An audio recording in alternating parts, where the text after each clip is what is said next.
નમસ્કાર મિત્રો, સ્વાગત છે તમારું આપણી આ યુટ્યુબ ચેનલમાં જેનું નામ છે ગુજરાતી જીકેની જમાવટ.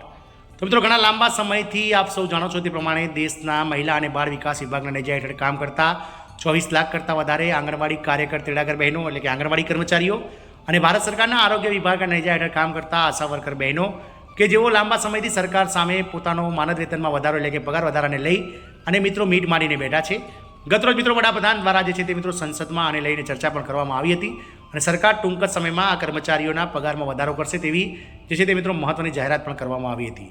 વાત કરીએ આજના વિડીયોમાં કે આંગણવાડી કર્મચારી અને આશા વર્કર્સને શું ખરેખર 26,000 રૂપિયાનો પગાર મળશે કે નહીં અને શું સરકાર દ્વારા આગામી સમયમાં આ વધારો ક્યારે જાહેર કરવામાં આવશે તેને લઈને આજના વિડીયોમાં વિગતવાર ચર્ચા કરીએ.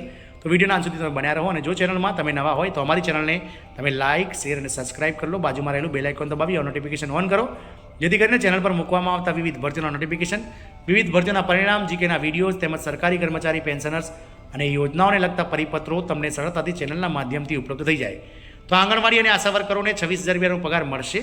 એક પ્રશ્ન છે, કારણ કે ઘણા લાંબા સમયથી આ બંને સંવર્ગની મહિલા કર્મચારી અને તેમના યુનિયનો સરકાર સમક્ષ તેમના માનદ વેતનને મિત્રો લઈ અને રજૂઆતો કરી રહ્યા છે. આપ સૌને જણાવી દઈએ કે આજના મોંઘવારીના સમયમાં આ બંને સંવર્ગો આંગણવાડી અને આશા વર્કર બંને કર્મચારીઓ જે છે તે ખૂબ જ નજીવા વેતને પોતાનો અમૂલ્ય સમય આપી અને સરકારની સેવા બજાવી રહ્યા છે, પરંતુ સરકાર તેમના જે છે તે મિત્રો મુખ્ય માંગણી છે જે માનદ વેતનમાં વધારો તેને લઈ અને ઘણા લાંબા સમયથી મિત્રો આંખ આડા કાન કરી રહી છે. ગતરોજ ગુજરાત રાજ્ય સરકારના જે ઘણા લાંબા સમયથી ગુજરાત રાજ્ય સરકારને પણ મિત્રો ઘણા લાંબા સમયથી ગુજરાતના આંગણવાડી કર્મચારીઓ દ્વારા જે કરવામાં આવેલી પડતર અરજીઓનો ગુજરાત હાઈકોર્ટે ચુકાદો આપતા ગુજરાત રાજ્ય સરકારને ટકોર કરી છે કે રાજ્યની 1.6 લાખ કર્મચારી મહિલાઓ જે આંગણવાડીમાં કામ કરે છે તેમને રાજ્ય સરકારનો દરજ્જો આપી તેમને વિવિધ લાભો આપવા સાથે જ મિત્રો તેમને અન્ય લાભો આપી અને મિત્રો એરિયસ પણ ચૂકવવું તેવો ચુકાદો ગત 30 ઓક્ટોબરના રોજ નિખિલેશ કારિયાલ જજ સાહેબે આપી દીધો છે. પરંતુ મિત્રો ગતરોજ જે આપેલા ચુકાદાને લઈ અને સુપ્રીમ કોર્ટમાં મિત્રો સરકાર દ્વારા ધાર ખખડાવવામાં આવશે.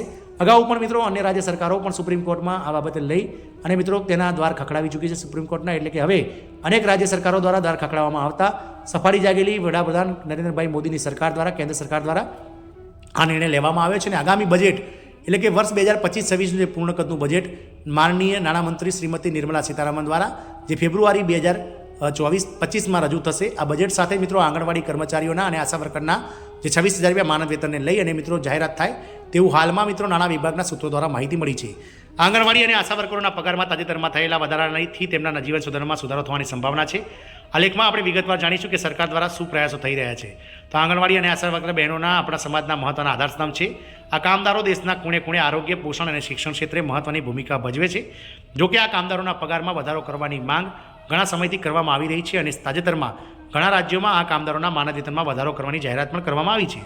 આનાથી આ કામદારોના જીવનની ગુણવત્તામાં સુધારો થવાથી આશા જ નહીં પરંતુ સમગ્ર દેશમાં આરોગ્ય સેવાઓ અને પોષણ કાર્યક્રમો પણ તેની અસર થશે. આંગણવાડી અને આશા વર્કર યોજના તો કેન્દ્ર અને રાજ્ય સરકારો દ્વારા આંગણવાડી અને આશા વર્કર કાર્યકર માટે વિવિધ યોજનાઓ ચલાવવામાં આવી રહી છે. આ યોજનાનો ઉદ્દેશ્ય ગ્રામીણ અને શહેરી વિસ્તારોમાં આરોગ્ય સેવાઓને વિસ્તાર અને બાળકોના પોષણ કાર્યક્રમોના અસરકારક અમલીકરણનો છે. આ યોજના હેઠળ આંગણવાડી કાર્યકરોને પ્રવર્તમાન પગારની વાત કરીએ તો કેન્દ્ર સરકાર 4500 રૂપિયા પ્લસ રાજ્ય સરકાર વાઇઝ અલગ અલગ છે, જ્યારે આંગણવાડી સહાયકોને 2500 રૂપિયા કેન્દ્ર સરકારના અને 18 અલગ અલગ સરકાર રાજ્ય સરકાર દ્વારા ચૂકવવામાં આવે છે.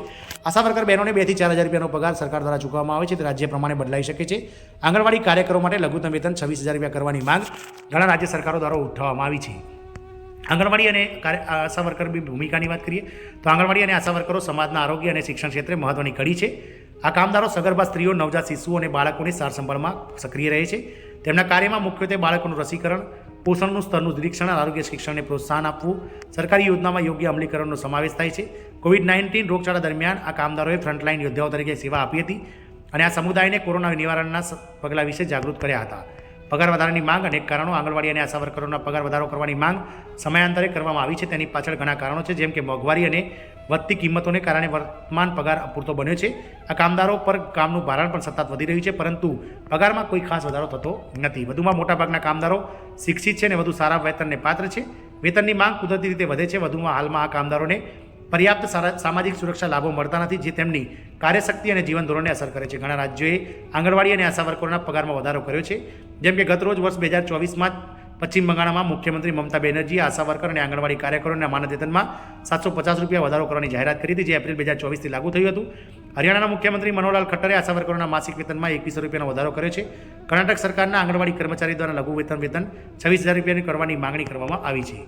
વડાપ્રધાન નરેન્દ્ર મોદીએ 2018માં આશા અને આંગણવાડી કાર્યકરો માટે ઘણી મહત્વની જાહેરાતો કરી હતી, જેમાં આશા વર્કરોને બમણું પ્રોત્સાહન, પ્રધાનમંત્રી જીવન જ્યોતિ વીમા યોજના અને પ્રધાનમંત્રી સુરક્ષા વીમા યોજના હેઠળ મફત વીમા કવચ અને આંગણવાડી કાર્યકરોના માનદ વેતનમાં 1500થી 2250નો વધારો કરવામાં આવ્યો હતો. વર્ષ 2024-25ના વચગાળાના બજેટમાં અન્ય એક મહત્વપૂર્ણ જાહેરાત કરવામાં આવી હતી, જે હેઠળ તમામ આંગણવાડી અને આશા વર્કર્સ બહેનોને આયુષ્યમાન ભારત યોજના હેઠળ આવરી લેવામાં આવશે અને તેમને રૂપિયા 5 લાખ સુધીનું આરોગ્ય વીમા કવચ પણ આપવામાં આવ્યું છે. પગારની સંભવિત અસરોની વાત કરીએ તો આંગણવાડી અને આશા વર્કરોના પગારમાં વધારો કરવાથી ઘણી હકારાત્મક અસરો થઈ શકે છે. સૌપ્રથમ આ કામદારોનું જીવન ધોરણ સુધરશે, તેઓ તેમના પરિવારની વધુ સારી રીતે સંભાળ લઈ શકશે. ઊંચા પગારથી કામદારોનું મનોબળ વધશે અને તેઓ તેમનું કામ વધુ ગંભીરતાથી કરશે. વધુમાં આ પગાર વધારો તેમના દ્વારા પૂરી પાડવામાં આવતી સેવાઓની ગુણવત્તામાં પણ સુધારો કરી શકે છે. કામદારોનું આર્થિક સશક્તિકરણ પણ થશે, જે સમાજ માટે ફાયદાકારક થશે. આવનાર સમયમાં આંગણવાડી અને આશા વર્કર માટે ઘણી શક્યતાઓ ખુલી છે. આ કામદારોને ડિજિટલ આરોગ્ય સેવાઓ દ્વારા વધુ સારી આરોગ્ય સેવાઓ પ્રદાન કરવાની તક મળશે.